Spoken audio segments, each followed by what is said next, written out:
जय हिंद सभी को। साइमन क्लास में आप सभी लोग का स्वागत है। मैं अमरजीत सर। बच्चों, आज की वीडियो के अंदर हम लोग चैप्टर नंबर 1 के बारे में पढ़ने वाले हैं, जो पेंटिंग का पहला चैप्टर है।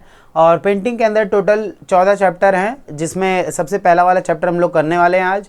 और 1 बाय 1 इनके जो पिक्चर्स हैं वो सारी चीज़ें देखेंगे। और अच्छा लगे वीडियो और अच्छा लगे, समझ में आ जाए तो प्लीज़ वीडियो को लाइक ज़रूर कर देना और चैनल को सब्सक्राइब जरूर कर देना आप लोग। ठीक है, तो चलो बच्चों स्टार्ट करते हैं। चैप्टर नंबर 1 है हमारा पेंटिंग का, 12th क्लास है ये।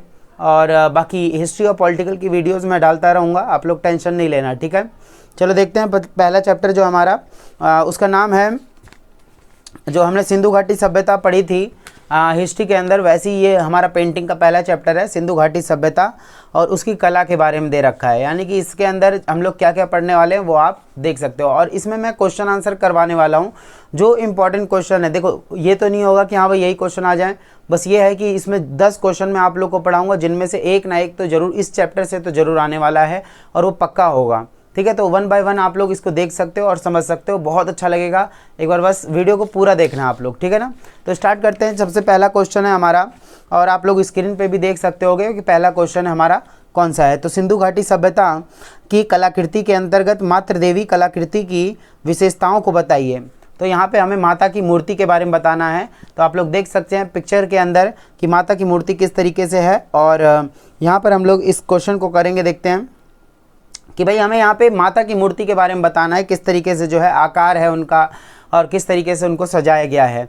ठीक, तो यहाँ पर हमने हिस्ट्री का चैप्टर नंबर 3 जो पढ़ा था, उसके अंदर मैंने आपको सिंधु घाटी सभ्यता के बारे में बताया था। तो हड़प्पा सभ्यता को ही सिंधु घाटी सभ्यता के नाम से जाना जाता है। तो इस चैप्टर के अंदर हम लोग देखो, पेंटिंग का जो सब्जेक्ट है हमारा, उसके अंदर हम लोग जो चैप्टर की डिटेल के बारे में तो नहीं पढ़ते, लेकिन हाँ इनमें कौन कौन सी मूर्तियाँ, मोहरे और ये सारी चीज़ें दी गई थी, हम उनके बारे में अध्ययन करने वाले हैं। ठीक है, तो चलो देखो, जो मैंने आपको पहला क्वेश्चन बताया कि सिंधु घाटी सभ्यता की कलाकृति के अंतर्गत मातृ देवी कलाकृति की विशेषताओं को बताओ। तो माता की मूर्ति के बारे में हमें इसके अंदर बताना है।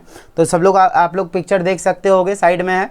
ठीक है, तो देखो जरा, मोहनजोदड़ो से उत्कीर्ण में प्राप्त मातृ देवी की मूर्ति अपनी अद्भुत विशेषता के लिए न केवल भारत वरन विश्व की प्राचीनतम मिट्टी की मूर्तियों में विशिष्ट स्थान रखती है। तो माता की मूर्ति जो है पूरे भारत में ही नहीं, पूरे विश्व भर में जो है एक अनोखी मूर्ति के तौर पर सामने आई थी माता की मूर्ति। आप लोग देख सकते होगे पिक्चर के अंदर, मूर्ति का रंग लाल है और यह इसका आकार क्या है, 8.5 इंटू 3.4 सेंटीमीटर। आप लोगों को पेपर में इसी तरीके से लिखना है। ठीक है, उसके बाद माथे पर 2 अर्ध गोलाकार द्वीपों को सजाया गया है। माता के सर पे आप लोग देख सकते होगे कि 2 दियों को सजा रखा है और माथे पर 2 अर्ध गोलाकार द्वीपों को सजाया गया है। मूर्ति के गले में मनके यानी कि आभूषण है माता के गले में, और तथा इनकी आंखें, नाक, होठ तथा अन्य अंगों को सुंदरता के साथ बनाया गया है। बहुत ही ज़्यादा सुंदर इस मूर्ति को बनाया गया था। प्रणाम माता जी। तो चलो देखो, चलो अब दूसरा क्वेश्चन पढ़ते हैं, आप जाइए थोड़ी देर के लिए। ठीक है, अब देखिए दूसरा क्वेश्चन देखते हैं कि अपने अध्ययन के आधार पर हड़प्पा सभ्यता का विकास काल बताइए। तो इस बुक के अंदर तो आपको देखो 2500 से 1700 ईसा पूर्व दे रखा है, लेकिन एक्चुअल में जो जैसे हम CBSE वाली बुक पढ़े हैं, आपके NIOS वाली बड़ी बुक पढ़े हैं हिस्ट्री की, तो उसमें 3500 ईसा पूर्व से 1400 ईसा पूर्व दे रखा है। या CBSE वाली में देखें तो 3200 ईसा पूर्व से 1400 ईसा पूर्व। तो अनुमानता होता है सब कुछ, तो आप लोग को लिखना है 3200 ईसा पूर्व से 1400 ईसा पूर्व तक जो है ये सभ्यता चली थी। क्लियर है? ठीक है, उसके बाद जो है हमारा तीसरा क्वेश्चन है, हड़प्पा सभ्यता से आप क्या समझते हैं। देखो बच्चों, ये जो क्वेश्चन आंसर करा रहा हूँ, जरूर इनमें से कोई ना कोई क्वेश्चन जरूर फंसने वाला है, ये गारंटी है मेरी। ठीक है, और इनसे अलग कुछ भी नहीं आने वाला, बस आप लोग को इस तरीके से लिखना है और आकार वगैरह सारी चीज़ लिख देनी है। ठीक है ना। देखो तीसरा जो है, हड़प्पा सभ्यता से आप क्या समझते हैं। तो भाई हड़प्पा सभ्यता के बारे में मैंने आपको पहले बता दिया था कि भाई हड़प्पा सभ्यता भारत की एक प्राचीन सभ्यता थी, जो 1921 में खुदाई के पश्चात प्रकाश में आई थी। 1921 में इसकी खुदाई की गई थी और सर जॉन मार्शल के नेतृत्व में इसकी खुदाई की गई थी। और इनके अंडर में 2 लोग थे, एक दयाराम साहनी और राखलदास बैनर्जी। ठीक है, समझते रहना, बस सुनते रहना है। आप लोग को सुनते रहोगे तो सारी चीज़ें क्लियर हो जाएंगी आराम से। ठीक है, बस साइमन क्लास को सपोर्ट करो। देखो, क्योंकि खुदाई सर्वप्रथम आधुनिक पंजाब के पश्चिम भाग में स्थित हड़प्पा नामक स्थल पर हुई थी और इसीलिए इसे हड़प्पा सभ्यता कहते हैं। कालांतर में जब इसकी खुदाई सिंधु नदी के समीप मोहनजोदड़ो में हुई तो इसे सिंधु सभ्यता कहा गया। तो इसे सिंधु घाटी सभ्यता क्यों कहा गया, क्योंकि इसके जो हड़प्पा के मोहनजोदड़ो के जो अवशेष मिले हैं वो कौन सी नदी के निकट पाए गए हैं, तो वो सिंधु नदी के निकट पाए गए हैं। ठीक है, 3 क्वेश्चन क्लियर हो गया। अगर कहीं भी किसी बच्चे को डाउट आता है थोड़ा बहुत तो आप कमेंट में जरूर क्वेश्चन पूछ सकते हैं। क्लियर है, तो ये देखो, तो ये चीज़ थी। उसके बाद है तो सिंधु घाटी, चौथा क्वेश्चन मैं आप लोग को बताने जा रहा हूँ, सिंधु घाटी सभ्यता की विशेषताओं का उल्लेख कीजिए। सिंधु घाटी सभ्यता की विशेषताओं का उल्लेख बताने कह रहे हैं। तो विशेषता क्या है भाई, वहाँ पे जैसे नगर योजना थी, बहुत सुंदर और भवन निर्माण बता रखा था, किस तरीके से भवन का निर्माण किया गया था। जो इनका मेन गेट होता था आप वहाँ से डायरेक्ट अंदर नहीं झाँक सकते थे। ठीक है, स्थापत्य कला के अंदर। तो देखो इसका आंसर क्या है, सिंधु सभ्यता भारत की एक अति प्राचीन सभ्यता है जिसका पता उत्खनन के पश्चात चला। यानी कि देखो सिंधु घाटी सभ्यता का पता हमें किससे चला, उत्खनन यानी खुदाई वगैरह हुई तो उसके बाद हमें इसकी जानकारी मिली। उत्खनन में ही प्राप्त अवशेषों जैसे मूर्तियों, मोहरों, आप सब लोग देख सकते हो पिक्चर के अंदर, मूर्तियों, मोहरों, बर्तनों, आभूषण इत्यादि को देखकर यह स्पष्ट होता है कि सिंधु घाटी के लोग जो हैं कला कौशल में दक्ष थे। विशेषकर मूर्तियों की जो है सजीवता और स्वाभाविकता बड़ी अनुकरणीय थी। यानी सिंपल सी बात, इतनी सुंदर सुंदर यहाँ मूर्तियाँ बनाई गई थी, तो मतलब बहुत सुंदर मूर्तियाँ, मोहरें और अलग अलग चीज़ें देखने को हड़प्पा सभ्यता, यही तो पहचान बनी ना उसकी, तो ये बहुत सुंदर चीज़ें थी। हड़प्पावासी मोहरों का निर्माण कैसे करते थे, तो भाई सिंपल सी बात है, यहाँ मैं आप लोगों को पहले बताता हूँ कि हड़प्पावासी जो थे मोहरों का जो मोहरे बनाते थे जिस पत्थर से, उसको सेलखड़ी पत्थर बोला जाता था। ठीक है, तो देखो हड़प्पावासी सेलखड़ी जो एक प्रकार का कोमल पत्थर होता था तथा इसकी सहायता से मोहरों का निर्माण करते थे। वे इन मोहरों पर अनेक प्रकार के पशुओं का चित्र अंकित करते थे। मोहर का आपको चित्र देखने को मिल जाएगा। ठीक है, अरे चेहरे पर ही आके चिपक जाओ, तुम थोड़ा साइड हो जाओ, देखो जरा, तो हाँ वहीं रहना, तुम इधर मत आना। देखो उसके बाद क्या बोल रखा है कि मोहरों पर जो है अनेक पशुओं के चित्र बना रखे थे और साथ साथ इस अवधि की कला के सराहनीय उदाहरण है। मतलब बहुत सारे जो है मोहरे, पत्थर, ये वो, इन सारी चीज़ों से हड़प्पा सभ्यता बहुत उन्नत हुई। ठीक है, तो पांचवा बता दिया मैंने आप लोग को। छठा क्वेश्चन है, देखो जितने भी क्वेश्चन बता रहा हूँ बस आप लोग को ये जो नीचे देख रहे होंगे सारे क्वेश्चन बस नोट डाउन कर लेना या तो इनको समझ लेना। ठीक है, गारंटी है इनमें से जरूर एक ना एक फंसेगा, और 14 चैप्टर हैं तो उनमें से सारे क्वेश्चन तो एक एक, अगर आप लोग को 2-2 समझ में आ जाते हैं, 2-2 कर लेते हो तो भी सारी चीज़ क्लियर कर लोगे आप। पेंटिंग के पेपर में बस ये करना क्या, थोड़े बच्चों जो बच्चे होते हैं वो डाउट में इसलिए पड़ जाते हैं कि भाई लिखें क्या इसके अंदर, लेकिन आप लोग को पिक्चर के साथ दिखा देता हूँ मैं तो सारी चीज़ क्लियर हो जाएगी। ठीक है ना, देखो छठा है बैल वाली मोहर की विशेषता बताइए। बैल वाली मोहर, देखो आप लोग को चित्र दिख रहा होगा, फिर आ गए तुम मुंह पे ही, थोड़ा साइड हो जाओ, तो देखो जरा ये अब दिख रहे हैं, वहीं रहना, मैं बोल रहा हूँ बार बार, तुम इधर आ जा रहे हो, वहीं रहो। देखो तो बैल वाली मोहर है, बड़ा शैतान बैल है ये। ठीक है, बार बार चिपक जाता है इधर आके। देखो तो बैल वाली मोहर पर जो है अंकित चित्र जिसे मोहनजोदड़ो के खुदाई स्थल से प्राप्त किया गया है, और यह आकार में 2.5 × 2.5 × 1.4 सेंटीमीटर है। बैल वाली मोहर की सबसे उल्लेखनीय विशेषता क्या है, उसकी लंबी सींगें, यानी कि बैल जो उसकी सींगें हैं, देख सकते हो कितने बड़े बड़े सींग हैं इसके। तो सींग, और इसमें क्या है, आगे दोनों पैरों के मध्य जो है से मुंह तक लटकती हुई एक चादर सी दिखा रखी है। मतलब गाय वाय के देखा होगा नीचे गले के बहुत मुलायम सा एक चमड़ा सा होता है, और चादर सी लटकी, शरीर व अन्य भागों का सजीवता से किया गया है चित्रण, यानी बहुत सुंदर तरीके से चित्रण किया गया है इस बैल का। ठीक है, तो बैल महाराज आप थोड़ी देर के लिए जाइए, अभी दोबारा बुलाऊंगा तो आइएगा। ठीक है, जाओ। उसके बाद आ जाते हैं बच्चों, देखो सातवां क्वेश्चन हमारा, सिंधु घाटी सभ्यता की कलाकृति के अंतर्गत चित्रित रंगीन बर्तन का पर एक संक्षिप्त टिप्पणी लिखिए।